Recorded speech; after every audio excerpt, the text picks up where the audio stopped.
একথা সত্য যে দেশ এখন নির্বাচনের দিকে অগ্রসর হচ্ছে।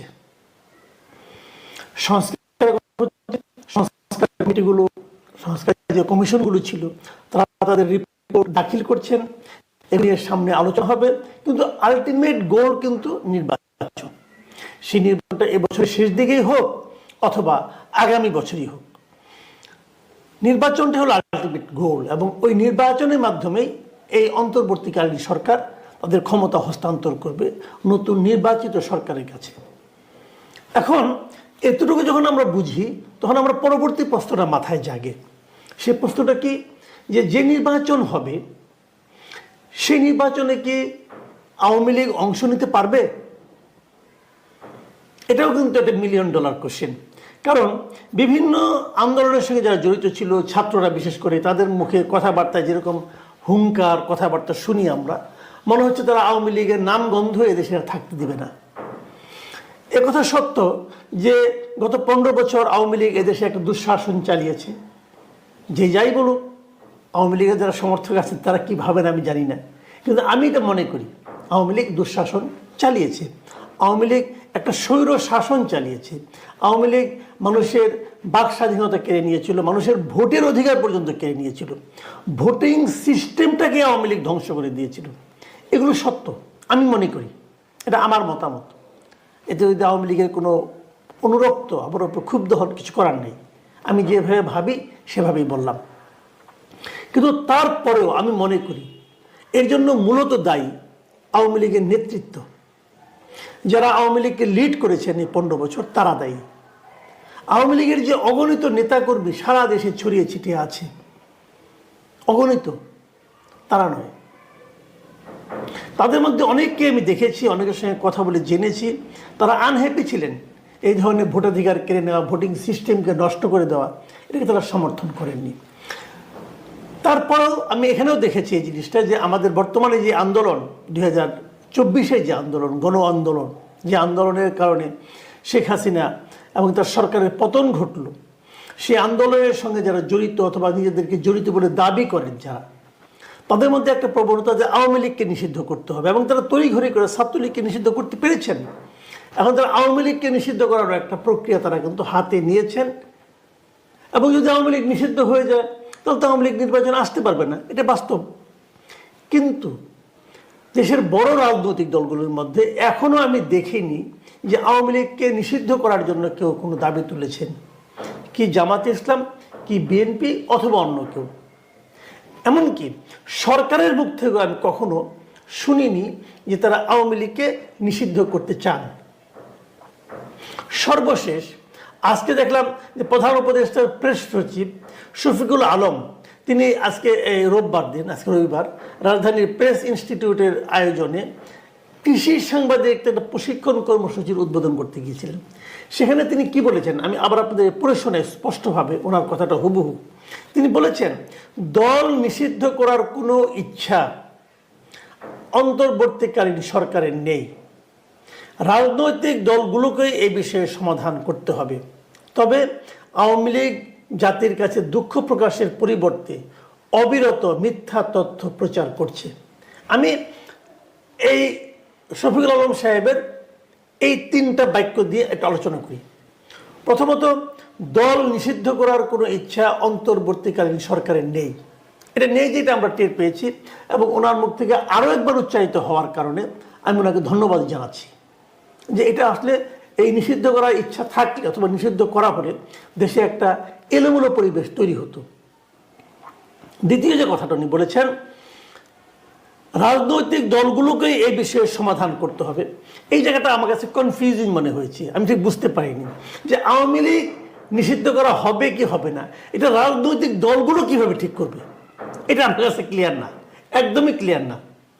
রাজনৈতিক দলগুলো চাইলেই কি আওয়ামী লীগকে নিষিদ্ধ করা হবে? আওয়ামী লীগ ছাড়া অন্য সব রাজনৈতিক দল যদি চায় যে আওয়ামী লীগকে নিষিদ্ধ করা হোক, তাই করতে হবে। কেন করতে হবে? সেই রাজনৈতিক দলগুলো ছাড়া তার বাইরে কি আর কেউ নাই এই দেশের নাগরিক? কাজে একটা দলকে নিষিদ্ধ করার জন্য অন্য অন্য দলগুলির সহযোগিতা সরকার কেন চাচ্ছে? সরকারকে তাদের হেল্প চাচ্ছে যে আমার কোনো ইচ্ছা নাই, যদি তোমরা এসে হেল্প করো তাহলে আমি নিষিদ্ধ করবো। ভাই, এই ধরনের কথা বলে তো লাভ নাই। এগুলো তো কোনো কথা হলো না। এবং এগুলি খুবই আপত্তিকর অ্যাটিচিউড আমি মনে করি, এটা হওয়া উচিত না। অন্যান্য দল চাইলেও আমি মনে করি একটা রাজনৈতিক দলকে নিষিদ্ধ করা কোনো গণতান্ত্রিক কাজ নয়। 3 নম্বর যে পয়েন্ট উনি বলেছেন, তবে আওয়ামী লীগ জাতির কাছে দুঃখ প্রকাশের পরিবর্তে অবিরত মিথ্যা তথ্য প্রচার করছে।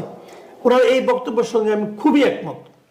আমি নিজেও মনে করি আওয়ামী লীগ যদি দেশের রাজনীতিতে জনগণের মনে যদি ফিরে আসতে চায়, তাহলে আওয়ামী লীগকে তার কৃতকর্মের জন্য অনুশোচনা প্রকাশ করতে হবে।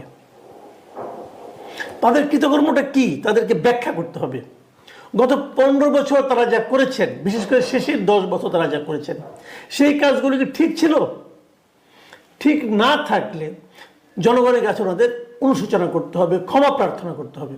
উনি যদি ঠিক মনে করেন, তাহলে ঠিক হলে কি হয় সেটা তো 5ই আগস্টের পাওয়া গেছে। আওয়ামী লীগ যতই বলুক এটা জঙ্গিদের আন্দোলন, জঙ্গিরা করেছে, অমুক করেছে, তমুক, এটা হতে পারে না। এটা যদি আওয়ামী লীগ বলে যে এটা জঙ্গিরা আওয়ামী লীগকে পতন ঘটিয়েছে, আওয়ামী লীগ সরকারকে পতন ঘটিয়েছে, তাহলে কিন্তু আওয়ামী লীগ প্রকারান্তরে আমাদের সেনাবাহিনীকে ব্লেম করলো যে এই জঙ্গিদের আন্দোলনকে সেনাবাহিনী ঠেকাতে পারে না। একটা রাষ্ট্রের জঙ্গিরা কি এত পাওয়ারফুল যে তারা সেনাবাহিনী তাদেরকে ঠেকাতে পারে না, পুলিশ তাদের ঠেকাতে পারে না, র্যাব তাদের ঠেকাতে পারে না? এটা কি হয়? যদি আওয়ামী লীগ ওই কথা বলে, তাহলে বুঝতে হবে আওয়ামী লীগ এদেশের পুলিশ বাহিনী, র্যাব এবং সেনাবাহিনীর প্রতি আওয়ামী লীগের কোনো আস্থা নাই, এবং এদের প্রত্যেককে তারা জঙ্গির সহযোগী হিসাবে আখ্যায়িত করতে চায়। কাজে আওয়ামী লীগের ওই পথে যাওয়া ঠিক হবে না। আওয়ামী লীগের বলা উচিত যে তারা গণরোষে, গণ আন্দোলনের মুখে, গণ অভ্যুত্থানের মুখে তারা তারা পদত্যাগ করেছে, সরকার ভেঙে পড়েছে, তারা চলে গেছে, সবাই চলে গেছে এবং পালিয়ে গেছে। এই পালিয়ে যাওয়াতে অনেকে আবার মান অপমান বোধ করেন যে হ্যাঁ আমার নেতৃত্ব পালায় নাই, তাকে তো পাঠিয়ে দেওয়া হয়েছে, তাহলে ফিরে আসেন না কেন? ফিরে তাহলে তোমার মন্ত্রীরা কই? ওনার মন্ত্রীদেরকে পাঠাই দিয়েছে, তারা কেন পালাইল? তারা থাকে না কেন? দলের নেতারা কোথায়? কোন একজন কেন্দ্রীয় নেতা, জেলা পর্যায়ের নেতাকে পাওয়া যাচ্ছে না কেন? তারা পালায় নাই? সব পালাইছে। কেন পালাইছে? কারণ তাদের মনের মধ্যে অপরাধ বোধ কাজ করেছে। এই অপরাধ যে তারা করেছে, যতক্ষণ পর্যন্ত তারা এই অপরাধের জন্য জনগণের কাছে ক্ষমা না চাইবে, ততক্ষণ পর্যন্ত তারা জনগণের মনের মধ্যে ঢুকতে পারবে না। জনগণের সমর্থন লাভের আশা তো দূরের কথা। এটা মাথায় রেখে আওয়ামী লীগকে তার নেতৃত্ব ঠিক করতে হবে। আওয়ামী লীগ তাদের পুরনো নেতৃত্ব নিয়ে আবার ব্যাক করতে চায়। অনেকে বলে আনন্দ পান, এক ধরনের উচ্ছ্বাস প্রকাশ করেন, বা এটা দূরে দূরে থেকে সব করা যায়। ফিল্ডে এসে দেখেন আপনার সে অবস্থা নাই। এটা হলো একটা কথা। কিন্তু আমি মূল যে কথাটা বলার জন্য এত আলোচনা করলাম, সে আলোচনাটা হলো, আমি মনে করি আগামী নির্বাচনে আওয়ামী লীগ অংশ নিতে পারবে। কারণ যদি অংশ নিতে না পারত, তাহলে এই প্রধান উপদেষ্টা, প্রেস সেক্রেটারি বলতেন যে তারা আওয়ামী লীগকে নিষিদ্ধ করার প্রক্রিয়ার সঙ্গে আছেন। যদি আওয়ামী লীগকে আপনি নিষিদ্ধ না করেন, তাহলে আওয়ামী লীগকে আপনি নির্বাচনে বাধা দেবেন কিভাবে? পারবেন না। তাই নির্বাচনে অংশ নেবেন। প্রশ্ন হবে, যে কথাটা ওনারা বলেছেন যে আওয়ামী লীগের যারা যারা মানুষকে খুন করেছে, যারা যারা এই রক্তপাতের সঙ্গে জড়িত ছিল, প্রত্যেকের বিচার করতে হবে। আমি কিন্তু এর পক্ষপাতী, প্রত্যেককে বিচার করতে হবে। এই নৃশংস হত্যাযজ্ঞের সঙ্গে যারা যারা জড়িত ছিল, প্রত্যক্ষ অথবা পরোক্ষভাবে, সকলকে বিচারের আওতায় আনতে হবে। এবং বিচারের আওতায় আনার ফলে অনেকে নির্বাচন করতে পারবেন না, অসুবিধা ডেকে আছে। তার বাইরেও আওয়ামী লীগের লোক আছে। আমি তো মনে করি এদেশে আওয়ামী লীগের কর্মী সমর্থকের সংখ্যা 2 কোটির উপরে আছে। না হয় আপনার 10,000, 20,000, 1 লাখ, 2 লাখ লোক চলে গেল এভাবে, বাদ বাকি সবাই তো থাকবেন। তাদের মাঝখান থেকে নতুন নেতৃত্ব গড়ে উঠবে। আওয়ামী লীগকে লোক হয়তো প্রত্যাখ্যান করবে, কারণ আওয়ামী লীগ এই শাসনের দায়ভার নতুন নেতৃত্বকেও নিতে হবে। হয়তো আওয়ামী লীগকে প্রত্যাখ্যান করবে, কিন্তু করুক। আমি সেটাও চাই, যার যা কর্ম, যার যা কৃতকর্ম, তার ফল তারা ভোগ করবে। কিন্তু আপনি নির্বাচনে আসতে দিবেন না, এই মনোভাব যারা পোষণ করেন, তারা বেসিক্যালি ফ্যাসিবাদী আচরণ করেন। ওটা হবে না। এবং আমি দেখতে পাচ্ছি আমাদের এই সরকার যেভাবে অগ্রসর হচ্ছে, তারা হয়তো ওই দিকে যাবে না গেলে আমি খুশি হব। প্রিয় দর্শক, আমরা চাই এই আগামী নির্বাচনটা সকল দলের অংশগ্রহণে হোক। জনগণ ঠিক করুক কোন দল টিকবে, কোন দল টিকবে না। জনগণ ঠিক করুক কোন দল ক্ষমতায় আসবে আর কোন দল ক্ষমতা থেকে ছিটকে পড়বে। সিদ্ধান্তটা জনগণের হাতে দিয়ে দেন।